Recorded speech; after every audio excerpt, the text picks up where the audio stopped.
Hey, everybody, more Battlefleet Gothic Armada, let's go. Last time, we decided on doing a... What did we decide last time? It's been a while. What did we decide to do? I mean, there's not really an Eldar threat, but there is a good cruiser clash to do here that has a lot of stuff on it.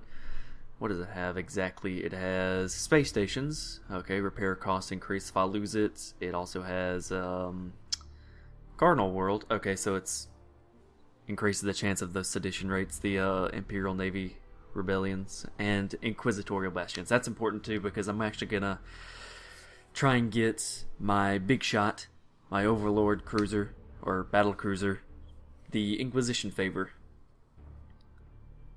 Looking at what other options I have, but it looks like it's gonna be the Eldar mission instead of all the other ones.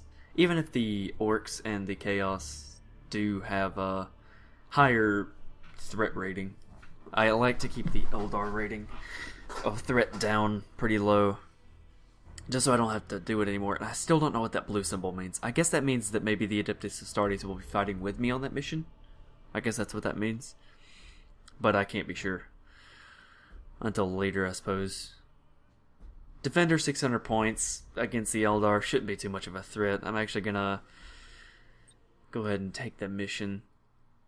And this mission doesn't work out as hoped. I of course get cheeky, as I always do, looking at the little, take a little bit of damage over time whenever you don't have shields up. And I decide to take my battle cruiser and my two cruisers and nothing else.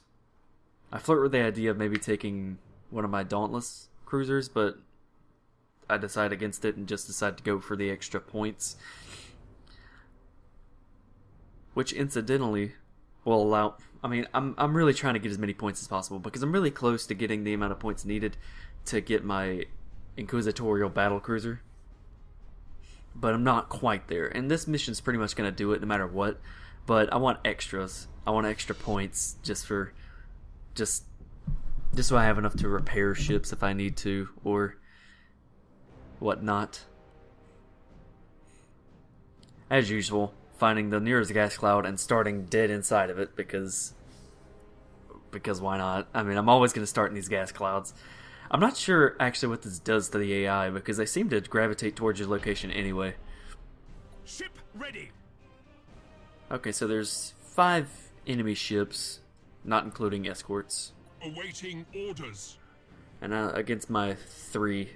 Granted, my 3 ships are more upgraded than any of their 5, no doubt. I'm pretty sure, anyway. I mean, it's possible one of their ships is really upgraded, but hardly. I'm not concerned. I never know if I'm supposed to... I actually make a mistake here on against the Eldar. Against the Eldar, you're meant to stay in a tight formation and make the Eldar face all of your guns at once, and that'll quickly focus them down, and they're not able to pick you off. They're like crows. They gotta pick off the weakest parts, and then only after all the proper spots have been poked can they start finishing off ships. But if you have a lone ship, the Eldar are gonna, swarm all over you. They're just gonna take massive shits on you. Which is why you do need to stay in really close formations. Keep your cruisers and battle cruisers and escorts really close to one another. Have overlapping arcs of fire to really take advantage of the fact that the Eldar don't have shields really. If they don't make those pass, they can't do much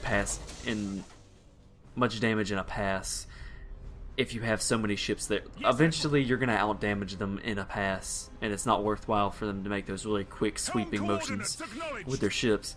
If you have ships that are close together, if your fleet is really tightly weaved, then it's no longer profitable to do those sweeping passes as they like to do.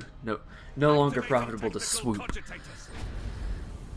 Of course, coming in with the bombs. Let's see what massive damage is done to my ship with this bomb. Nothing. Basically nothing. It's hardly even worth mentioning. Let's see, first ship that comes in is a light cruiser. Of course, target their engines right away, because I would normally against every other ship, Resuming normal function. or against Chaos, I focus down Awaiting generators. orders.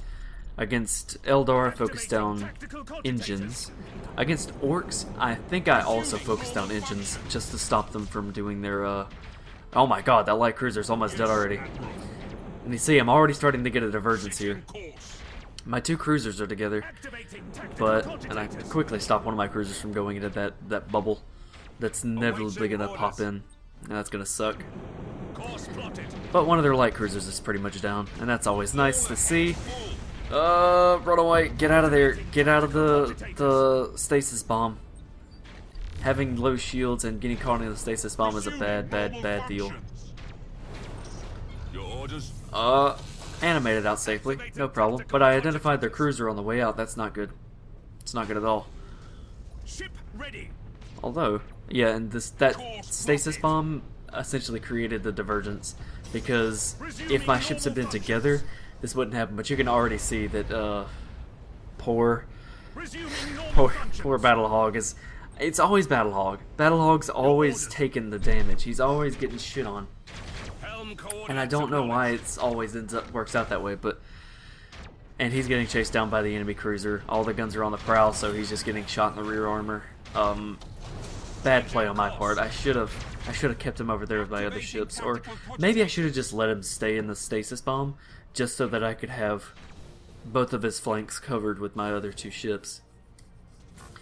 Yes, Admiral. Either way, and I'm starting to get the divergence going on one of my other cruisers. Luckily, I recognize this one and Resuming normal start switching functions. him around, and Battlehog is pretty much done for. He's not going to be able to get out of here. He doesn't have not enough time to get his escape route going. Yes, Admiral. So he's done for. They got two light cruisers that are almost dead, and they got a cruiser that's taken serious damage already. Orders received. Oh no, is that a battle cruiser? I think that might be a battle cruiser. I think this over here is a cruiser. Yeah, this one over here, the level 6 is a cruiser, I'm pretty sure. Activating tactical cogitators. Boarding actions. Quickly switch my targets to his engines. And you see the battle cruiser. I'm pretty sure that's a battle cruiser. Their battle cruiser is Understood. taking a lot of shit from my overlord. Changing course. Big shot as usual, doing good work. And before their light cruiser could escape, he got destroyed by Imperium History X. And I actually take a pretty risky Nova Cannon shot here. It could have easily hit my oh shit! And they're running away, immediately running away. As soon as ships start, like, this is the best thing whenever it comes to the Eldar. They do not have good insubordination checks. When they start running in droves. You'd think the Orcs would be the worst about it, but you'd be wrong. The Orcs aren't as bad. Maybe it's just because of the durability of the Eldar ships that it seems like they run away so quickly, because they do get to low health and lose ships on a faster rate, assuming that they start losing ships. Regardless, made a hefty profit, and 875 renown. That is more than enough to not only repair my lost ship, but also give me the Inquisition favor on Big Shot, my Overlord class battlecruiser. That's also the last turn on turn 13. Next turn, there would be... I assume there's going to be a priority mission. I mean, there's always got to be, right? Well, actually, there wasn't a priority mission on turn 13, I don't believe. So maybe not. Let's just go ahead and repair them up. 37, that's not bad at all. Not bad at all. But, go to favors, and... The reason I'm to remind everybody, the reason I'm taking this is so that it increases the crew levels. All the crew levels are upped by 1. And you'll see that crews all over the place. That means I only have to put a couple points into, like, 1 point into Servitor, a couple points, like, it just increases the quality of the ship overall, which is a good, well-rounded thing to do. But that'll be it, and I'll catch you down the road, I suppose.